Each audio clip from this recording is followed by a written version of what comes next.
Did you know that stress can cause fatigue and also interfere with blood sugar balance, leading to mood swings?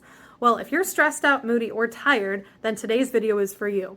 When you're under stress, your body's stress pathways literally will focus on conserving energy so that you can make stress hormones, and will literally mobilize sugar. That means break down your muscles, which will lower your metabolism to deal with that stress. So we will see where your body actually will shut down any energy production, so we can see issues with fatigue after a while. We can see our sex and mood hormones change, so we may notice that we're having irregular cycles, mood swings, fertility problems. I've also seen issues with depression and fatigue from that, as well as anxiety issues.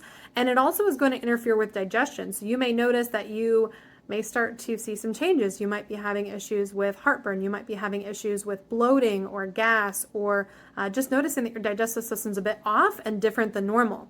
Another thing that can be affected is your sleep hormones. So if you are under chronic stress, your body can actually shut down sleep hormones, which will cause you to not only not be able to get asleep, but not be able to stay asleep, and a lot of times feel not rested when you wake up. So that can cause a lot of issues.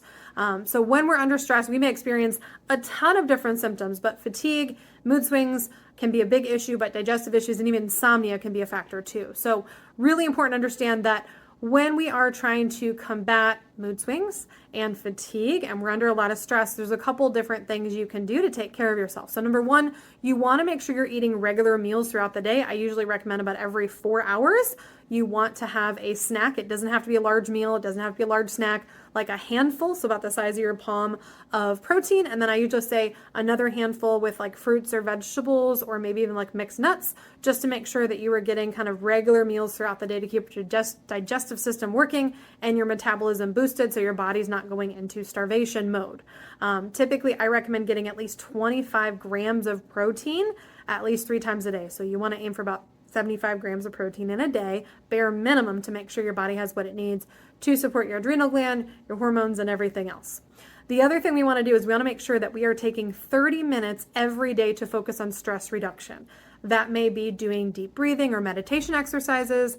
That may be doing yoga or stretching. That may simply be doing journaling or talking with a friend about things that are going on and trying to get those emotions and those feelings out of your body so that they're not staying internalized and that stress isn't staying inside of you. And number 3, if you are having issues still with fatigue, and if you're having issues with moodiness and you're not getting answers, or you're not getting any resolution or changes in those symptoms from the things I just suggested, it may be time to talk to your doctor about getting some lab testing done to get to the root cause and find out how you can get better from that.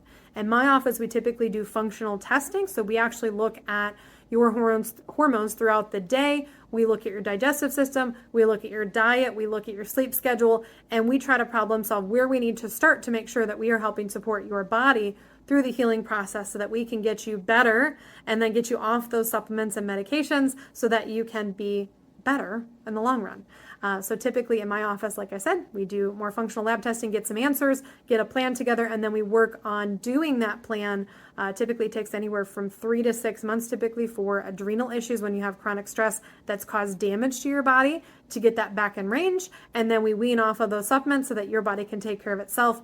And we want to make sure you have the diet and lifestyle changes to help support that as you move forward so that you don't have to be back in the same place with the same issue all over again.